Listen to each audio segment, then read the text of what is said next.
When you think of automotive powerhouses, you may think of American classics like Ford or GM, you may think of some German icons like Mercedes or BMW, or maybe you're like me and you think of the Japanese Toyota. I love Toyota. But one country that may not come to mind at all is China, and they are very quickly taking over. And in this video, I'm going to be breaking down China's growing footprint in the automotive industry and why this makes other automotive manufacturers as well as other countries very nervous. So let's get started. China has never had much of a reputation whenever it came to the automotive industry, and the reputation that they did have wasn't particularly positive.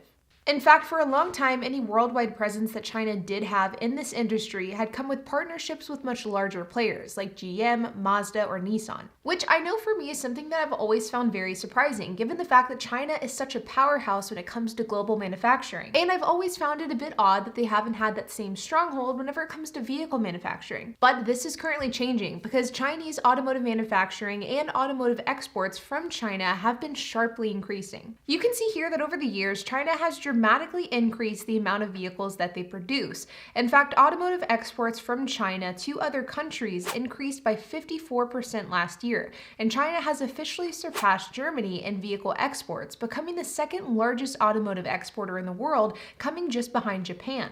And this is due almost entirely to China's warm embrace of the electric vehicle industry and the investments that China has made as a country to not only develop them, but also produce electric vehicles as well. China is absolutely using the adoption of electric vehicles to rebrand themselves as an automotive powerhouse, similar to the likeness of other powerhouses like Germany, the US, and Japan.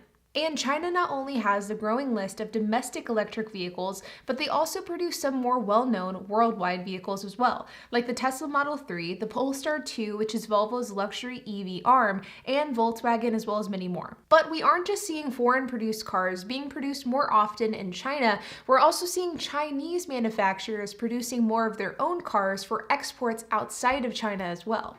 In fact, Chinese automakers are becoming so popular that they're even beginning to explore the idea of producing Chinese vehicles outside of China. The large automaker BYD is currently in discussions to purchase an old Ford manufacturing plant in Germany, which will be used to manufacture BYD vehicles, a sign that these vehicles are gaining worldwide adoption. There is no debate that China is absolutely beginning to have a real presence within the automotive space. But then this, of course, begs the important question of why does this matter? If you search on Google anything along the lines of Chinese auto manufacturing or Chinese market share in the automotive space, you will see a slew of articles and headlines making it very clear that not everyone is comfortable with the growing presence that China has in the automotive industry. With headlines like European automakers face hurdles in 2023 as China threat looms, Stellantis CEO Tavares warns of terrible fight with Chinese automakers, or lastly, the US hasn't noticed that China-made cars are taking over the world. And the list goes on and on. With just a few quick Google searches, you can pretty quickly come to the conclusion that there are a lot of people that are very nervous with China's growing presence within the automotive industry. But why? Well, there are really two different lenses that you can view this through. You can view it from the lens of the manufacturer, so competitors within the automotive space. I'm talking brands like Ford, GM, BMW, Mercedes, and more. And the second lens that you can view it through is the lens of the government. And I'm not just talking about the United States government, but I'm also talking about foreign governments as well. Let's first talk about it through the lens of the manufacturer. The truth is, whenever it comes to why other auto manufacturers are not happy with China's growing presence in this industry, it simply comes down to competition, and auto manufacturers do not want more of that. Chinese automakers aren't having a huge impact in the US market yet, so if you live in the United States like I do, it's probably very hard to notice that there's any shift happening in this space at all. But if you live in Europe, Latin America, or the Middle East, you've probably noticed this change, as China has a much stronger presence in these parts of the world. But the reality is, for the very first time, Chinese automakers are a real competitive alternative to some of these other legacy brands, and that is not a good thing for some of these more reputable long-term players in the automotive space. Historically speaking, Chinese-made cars have been considered of less quality compared to other US brands. The way that vehicle reliability and quality is measured around the world is by problems per 100.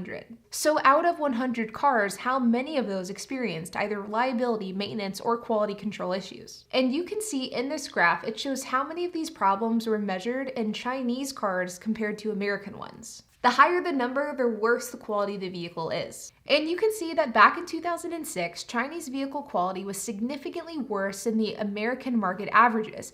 But over the last 15 years, that quality control has improved dramatically. And today, the quality of American cars versus Chinese ones are neck and neck.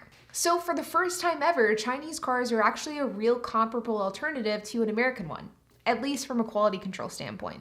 Another issue that could arguably be considered larger than quality control is price, especially considering the fact that over the last couple of years, car prices have simply gotten out of hand. Chinese-made cars are on average cheaper than non-Chinese-made ones. In fact, the average price of a Chinese exported car is about $13,700, which is about 1/3 the cost of the average German-made car and 30% less than the average Japanese one. So while many automakers around the entire world are bailing on cheap, affordable basic vehicles, China actually seems to be embracing them. And while this is great news for the average consumer who's just wanting to buy an affordable, economical car, this is obviously a huge threat for automakers around the world, and they're becoming increasingly more and more concerned about it. But now let's take a look at this through the lens of the government, because government bodies around the entire world also aren't happy to see China's growing presence within the automotive industry. The first and most obvious issue is the fact that every country wants to incentivize domestic manufacturing.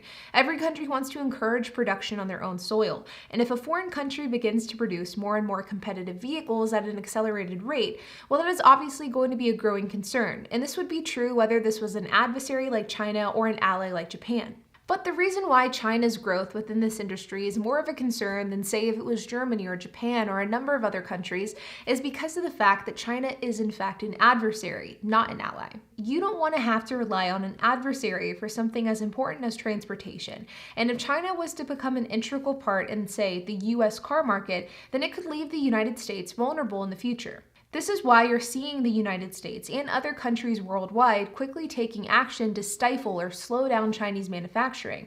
In fact, in recent weeks, the US gained support from Japan and the Netherlands to ban exports of chip-making technology to China.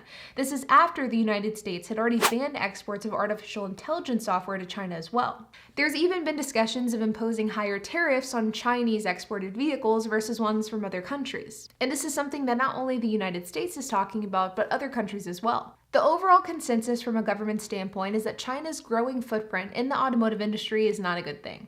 But on the flip side, there is a very real debate that we, as in the world, need China to help continue to grow electric vehicles, because without them, our worldwide climate goals won't be reached either. So all in all, this is just a really complicated situation, and there are a lot of different aspects that need to be taken into account. And at the end of the day, only time will tell to determine not only how government bodies will continue to respond to China's growing footprint here, but also how other auto manufacturers will continue to respond as well. And in my personal opinion, I don't think it's a matter of if we begin to see more and more Chinese exported cars here in the United States. I think it is simply a matter of when. But like always, you guys, I hope that you enjoyed this video. If you have any questions, comments, if you have anything to add, I would love to hear it, so make sure to leave a comment down below. And while you guys are at it, make sure to hit the like button, hit that subscribe button, and hit the notification bell, and I will see you guys in the next video.